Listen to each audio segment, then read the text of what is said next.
It's a long, long way to Tipperary. Señoras, señores y señoras, súcubes del Ministerio de la Fruta y la Verdura del Tiempo. Si usted pide una caña de Baileys y un carajillo de Estrella Damm, es muy probable que esté cerca de acariciar los meandros fronterizos del nirvana que podrán finalmente liberarle del círculo de la rueda fatídica del samsara.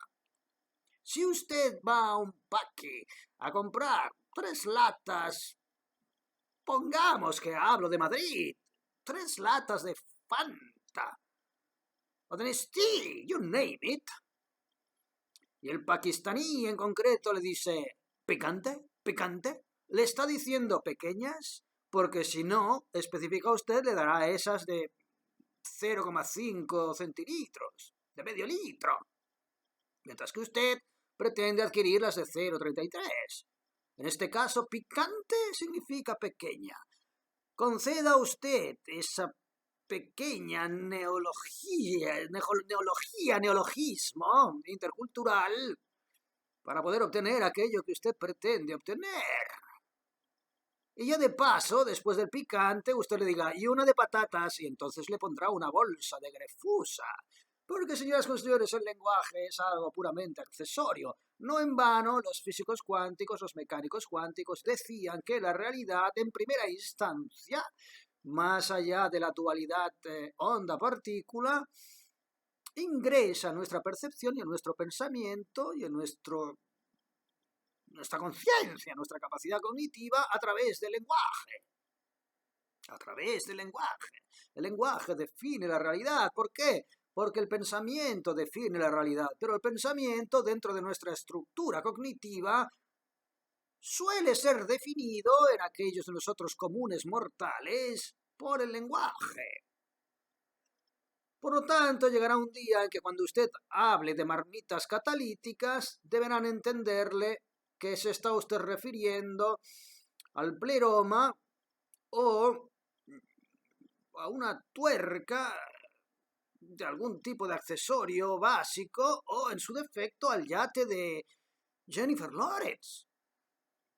Y el día en que se llegue a ese tipo de flexibilidad lingüística será el día en que la capacidad cognitiva del ser humano haya llegado al punto tal o cual, en el cual o tal sea absolutamente irrelevante la conformación estética, léxica, fonética, gramatical del lenguaje. No en vano, vuelvo a repetir, los cuánticos siempre hablan de la importancia del lenguaje como generador de realidad. En el principio fue el verbo. Y no en vano, todos estos señores que están intentando pastorear su propio destino, conociendo la importancia del lenguaje, elaboran sus propios programas de mentira sistemática a través de lo que han dado en llamar posverdad,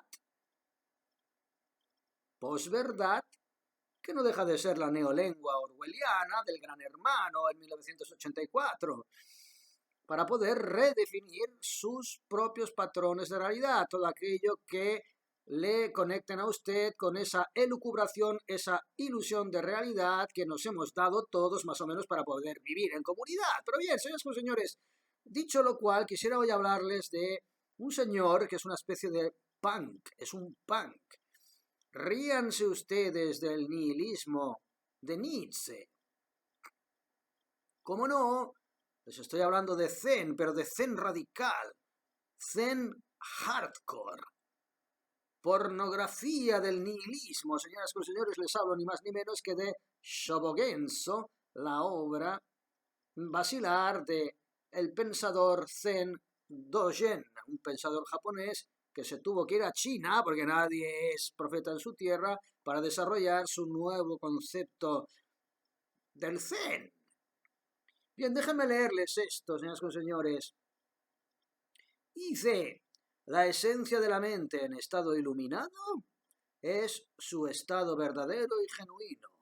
La metafísica de la iluminación y su comprensión intelectual es inseparablemente unida con su concepción de la práctica. Bien, este señor se pasaba la vida sentado.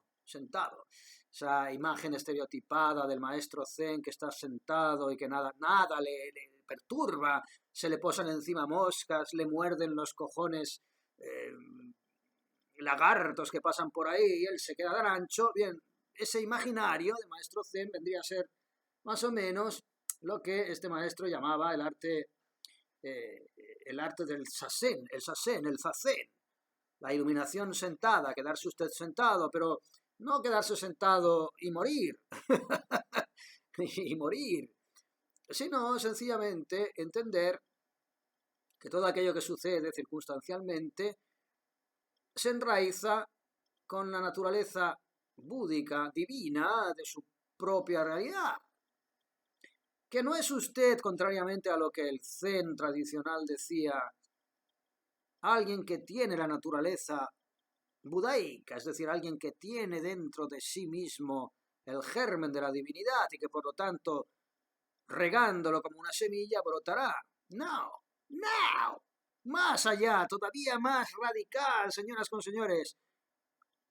El Zen de Dogen dice que usted no tiene naturaleza divina, usted es la naturaleza divina, usted es Dios, un embajador de Dios. ¿Eso qué significa, señoras y señores? Aquí entramos ya en un concepto absolutamente radicalísimo del nihilismo, en el sentido de que no ya solamente usted, como ser humano, centra su preocupación existencial en el nacimiento y la muerte, sino que como ser viviente, si quiere usted superar su miedo a la muerte o a lo efímero de su naturaleza, debe trasladar en la óptica no en términos homocéntricos.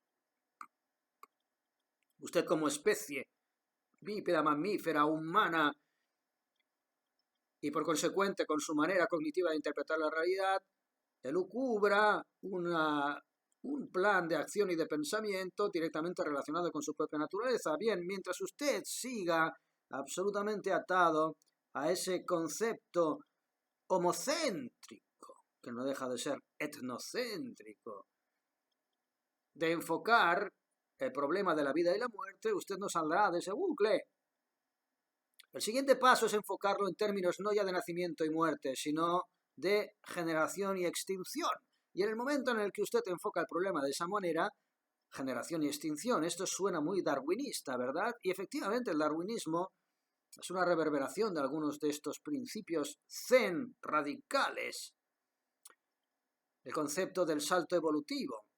En los escritos del origen de las especies de Darwin, ojo, no inicialmente estipulado por Darwin, sino por su colega Russell, que estuvo haciendo estudios sobre mariposas en islas de Malasia, observó, no solamente en lepidópteros, también incluso en antropoides, en monos, que en el momento en que un miembro de la especie empezaba a manifestar un comportamiento supuestamente evolutivo a nivel individual, ese comportamiento evolutivo automáticamente venía siendo transferido, y no pregunten ustedes por qué ni cómo, y ahí es donde está la base del budismo, de la unidad, de la no dualidad. Ese comportamiento evolutivo automáticamente pasaba a formar parte del patrimonio de la especie de forma absolutamente incomprensible, por compulsión espontánea. Incluso los monos que vivían a islas, a kilómetros a la redonda, de pronto empezaban a manifestar ese comportamiento evolutivo por inspiración divina, queremos llamarlo así. Ese comportamiento absolutamente inexplicable en términos mecanicistas sugería que cuando el miembro de una especie llega a determinado nivel evolutivo, ese nivel de evolución que ha arañado a través de su intuición pasa a formar parte automáticamente del patrimonio cognitivo del resto de los miembros de su especie. De la misma manera en que la Tárraco imperial es patrimonio de la humanidad por una nomenclatura basada en mafias de subvenciones que nada tiene que ver, automáticamente nominalmente, mágicamente pasa a formar parte de un patrimonio supuestamente humano. Es decir, un australiano tiene tanta potestad sobre mi tierra como la tengo yo, puesto que mi tierra ha sido nominada Patrimonio de la Humanidad.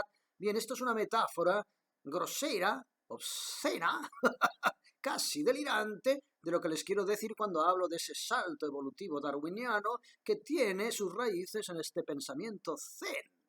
En el momento en el que alguien evolutivamente, espiritualmente, consigue intuir algunos conceptos que tienen que ver con su naturaleza nirvánica, ese destino al cual pertenece, esa evolución no se queda ni muere en el propio individuo que la ha adquirido, sino que pasa directamente a formar parte de una cantera comunitaria de lo que viniera siendo toda la especie humana dentro de su propia capacidad cognitiva. Bien, señoras y señores, ¿cómo lo explican aquí? Dice las dificultades que presenta el estudio de este texto, hablando del Shobogenzo, este texto sagrado de Dogen, el nihilista nietzscheano radical punk del Zen, japonés trasladado a la China, perfeccionado en China y regresado al Japón, dice el Shobogenzo, en general son distintas de las que hallaríamos en los tecnicismos impenetrables de ciertos filósofos, o en un riguroso aparato de proporciones lógicas. Ahora va lo bueno. Los escollos, las dificultades no son de orden intelectual, jamás, sino intuitiva. Señoras con señores, la intelectualidad no es más que una fórmula matemática que ayuda a ordenar nuestros pensamientos bajo determinadas coordenadas puramente mecanicistas. Pero aquello que refleja el salto evolutivo, en términos, si quieren ustedes, biológicos, darwinianos, o en términos psicológicos, conscientes, espirituales y anímicos, eso que marca el salto evolutivo no es intelectual, es intuitivo, es una forma de conocimiento que le precede a usted. No antecede usted a ese conocimiento adquirido a través de causa y efecto de empirismo. No. Es un conocimiento que forma parte de ese orden implicado, que está sencillamente esperando a que usted llegue a sus fronteras. Es un conocimiento que cae sobre usted como un tsunami, que le envuelve el espíritu y el alma y le ilumina en un momento determinado y pasa a formar parte de su propia conciencia humana. Y en el momento en el que usted es poseído por ese conocimiento divino, tiene la capacidad como una cerilla de encender todas aquellas cabezas de fósforo que le rodean, porque aquello que usted pueda adquirir individualmente formará parte ineludible del patrimonio cognitivo, espiritual y anímico de sus congéneres humanos, de la humanidad, sí, de esa atomización de conciencia colectiva que usted manifiesta a través de su propia conciencia individual. Así pues, a la manera de los monos, del mono que en un momento determinado manifiesta un comportamiento inusual que es beneficioso para su especie, automáticamente los miembros de su especie a muchos kilómetros a la redonda, por algún tipo de magia telepática, si quieren ustedes, ontológica y espiritual y cósmica, pasa a formar parte del patrimonio del resto de la especie. Todo el trabajo individual que usted hace no es baladí, no es ningún delirio personalista, individualizado, psicótico que usted realiza en el seno húmedo y oscuro de su propia insatisfacción social. Yo ahora estoy pensando demasiado en esto porque mi vida personal, social o profesional no me satisface y por lo tanto estoy proyectando en una suerte de crecimiento espiritual e individual algo que es totalmente delirante. ¡No! Nada de lo que usted está incubando pasa desapercibido a la memoria de toda su especie. Y absolutamente todo lo que usted hace cada día, por ínfimo que sea, cualquier pequeñito detalle, una simple sonrisa a su panadera cuando compra una barra de cuarto, reverbera cósmica y universalmente hasta el infinito y tiene la sacrosanta capacidad de generar un salto evolutivo en su propia construcción espiritual que le acerque cada vez más a esa liberación del ciclo de nacimiento y de muerte, o como dice el Zen radical, de generación y extinción, o como dice todavía más profundamente y más radicalmente el budismo Zen, de ser y de no ser, puesto que hemos pasado de concebirnos como seres humanos que nacen y mueren, con el consecuente sufrimiento que nos conlleva esa suerte de caos en el cual no sabemos movernos bien, nos genera tristeza. ¿Por qué ahora estoy enfermo? ¿Por qué ha enfermado mi amigo? ¿Por qué se ha muerto mi hermano? Todas esas tribulaciones que van más allá de nuestra propia posibilidad de comprender nada, delegadas a ese orden implicado al cual no tenemos acceso. Hemos pasado del nacimiento y de la muerte, que es como enfocamos nuestras propias tribulaciones humanas, a la generación y la extinción en el momento en que incluimos dentro de esta tribulación a cualquier ser vivo, planta, animal o mineral. Y un paso más allá, adentrándonos ya en el terreno hardcore, en el punk nihilista más extremo, Zen, hablamos del ser y del no ser en el sentido de que incluso el hecho de que algo se manifieste o se deje de manifestar es el ulterior foco del problema. Nosotros ya no solamente tenemos que estar dispuestos a entender la importancia que como seres humanos nuestra muerte y nuestro nacimiento implica, sino contemplar la generación y la extinción de cualquier otro ser viviente que como nosotros está supeditado a ese nacimiento y esa muerte, bajo otras formas específicas, y no solamente hablo físicas o orgánicas, también espirituales, puesto que no olviden que vivimos en un universo que a modo de capas de cebolla interpenetradas manifiestan diferentes niveles de conciencia en cuyo diverso estrato rigen leyes diversas en función de manifestaciones vibratorias más o menos intensas, más o menos frecuentes o menos frecuentes. Bien, señoras y señores, ya no es solamente contemplar nacimiento, muerte, generación, extinción, sino ser y no ser, en el sentido de presentar una manifestación orgánica o no presentarla. Y toda esa presencia o esa ausencia es también circunstancial.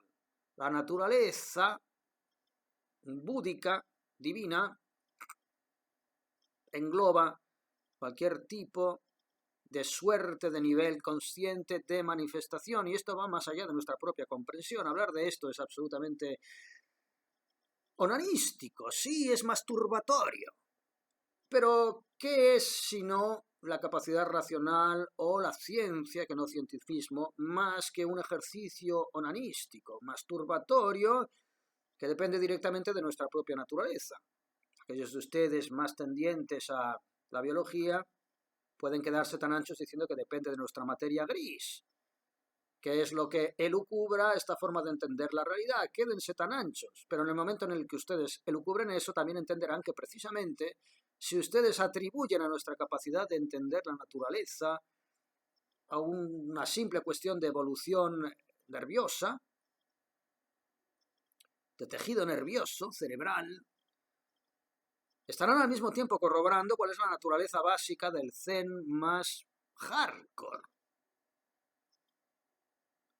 Ese elemento darwinista, inconscientemente darwinista de la evolución, que se proyecta a cualquier otra entidad análoga, sin que directamente sea la conciencia individual de esa entidad análoga la que haya llegado a esa conclusión. El patrimonio de la humanidad, cada acto que usted perpetre, de benevolencia, de altruismo, es un acto que usted añade a la propia humanidad. Si usted tiene la potestad de elevar la humanidad en función de sus propias elecciones diarias, un pasito más cerca o más lejos de ese nirvana, de esa liberación, de ese ciclo de nacimiento y muerte, generación, extinción, ser o no ser.